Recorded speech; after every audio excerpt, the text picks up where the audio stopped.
Hello, we're ready to get started. Today we're going to start talking about concepts. We're going to start out with electromotive force is the first one we're going to talk about. So electromotive force, and we'll represent that by E, electromotive force. That's also voltage, so that equals voltage, which is V. So E or V can represent electromotive force. So we will use both of those, and that is voltage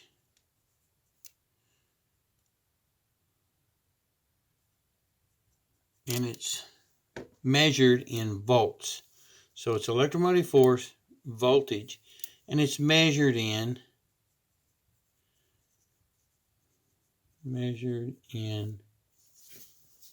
volts. So it's still V. So you can see it represented by either E or V, and that's going to be the electromotive force, the voltage, which is also, we consider that as being electrical pressure.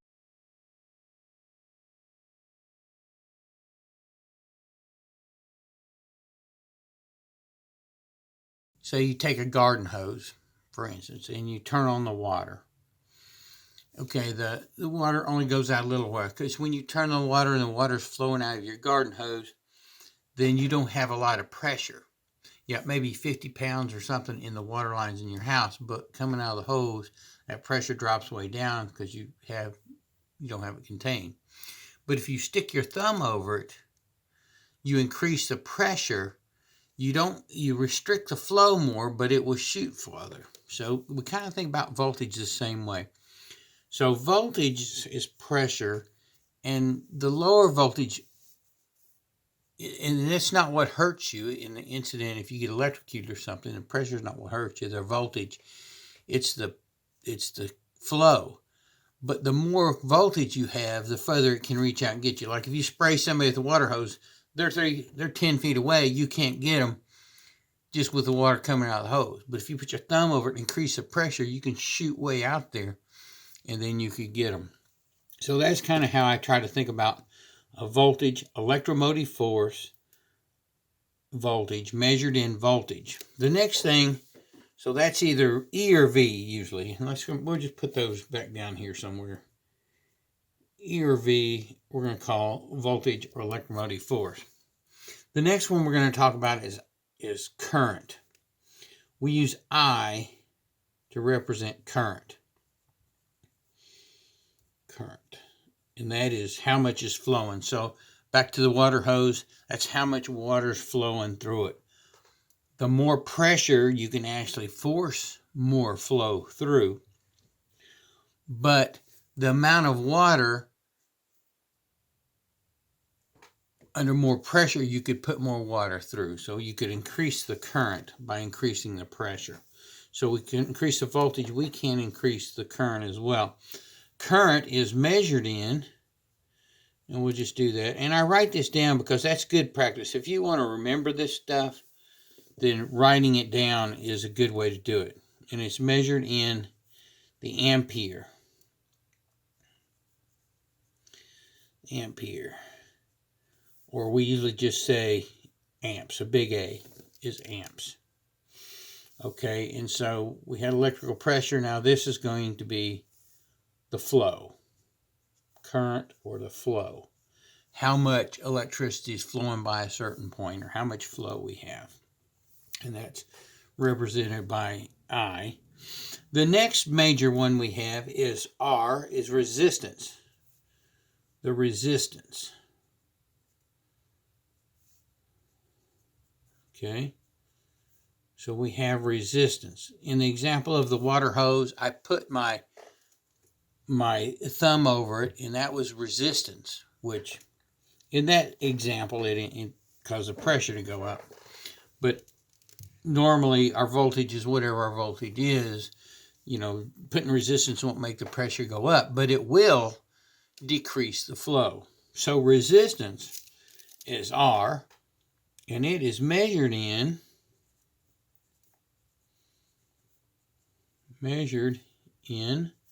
ohms.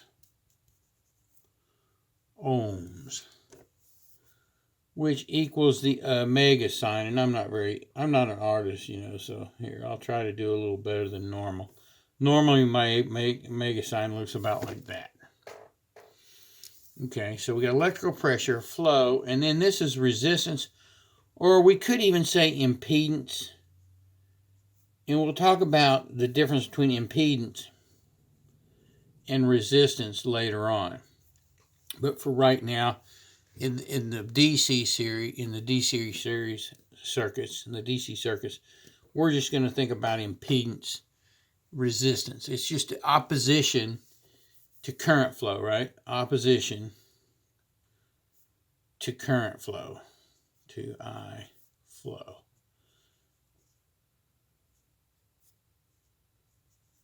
So opposition to current flow. And there's one other thing that we have that we talk about quite a bit starting out here, and that is P. And P is going to equal to power. P is power. So that's what we're doing. That's our work. That's what we're accomplishing. That's the work. So power is work, and I can put that over here. That is work. Okay. And it's measured in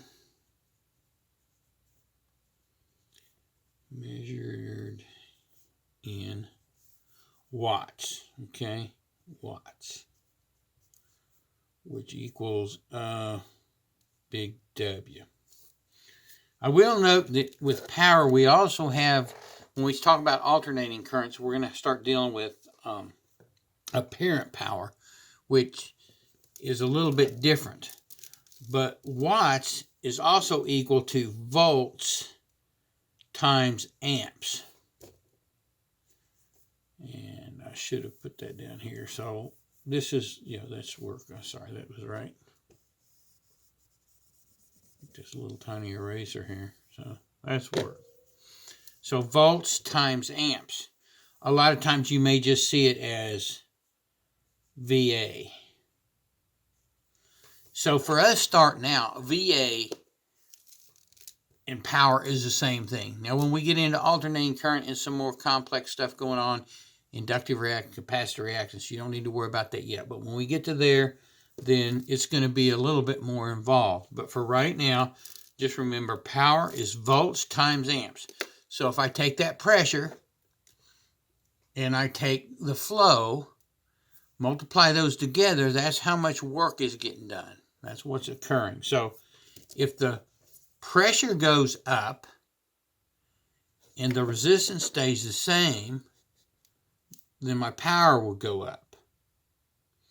If my resistance goes down and everything else stays the same, then my power will go up because I have more current. My voltage would stay the same, but my current would go up because there was less resistance.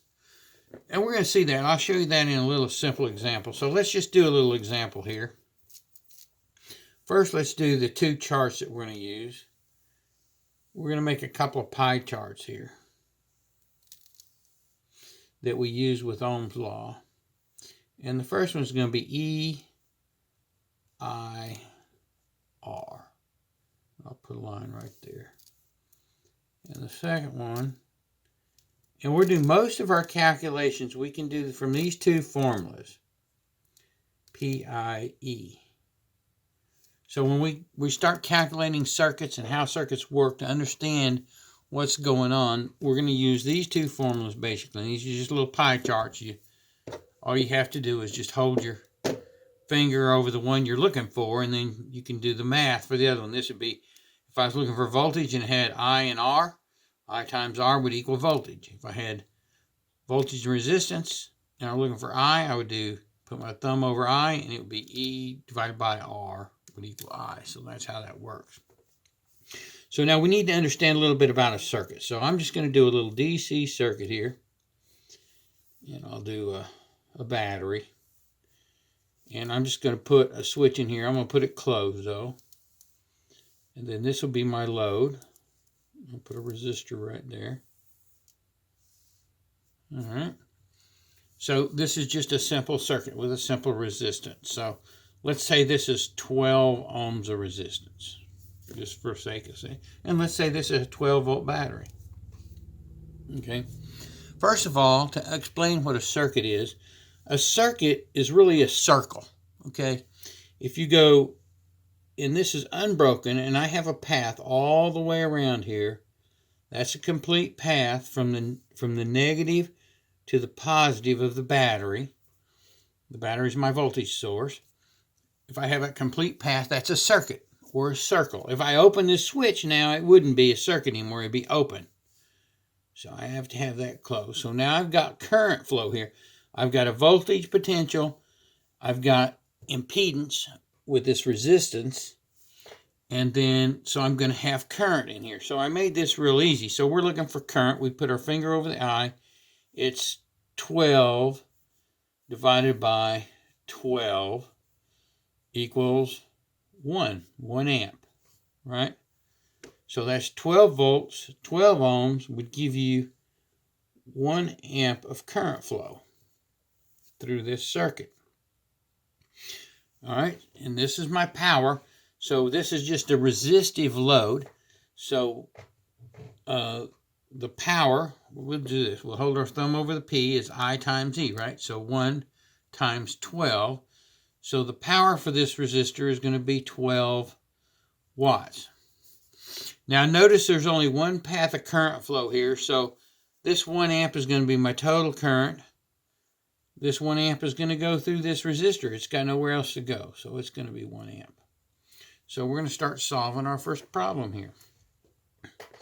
So we've got 12 watts of power. That's the power. And in this instance, it's just resistance, so that would be heat. That would be a heat load. Now, when we get to AC, some of this is going to change, but for right now, just volts times amps equals watts. Okay? And that's it for the first lesson, and we'll be back with the next step. Next time we're going to do prefixes.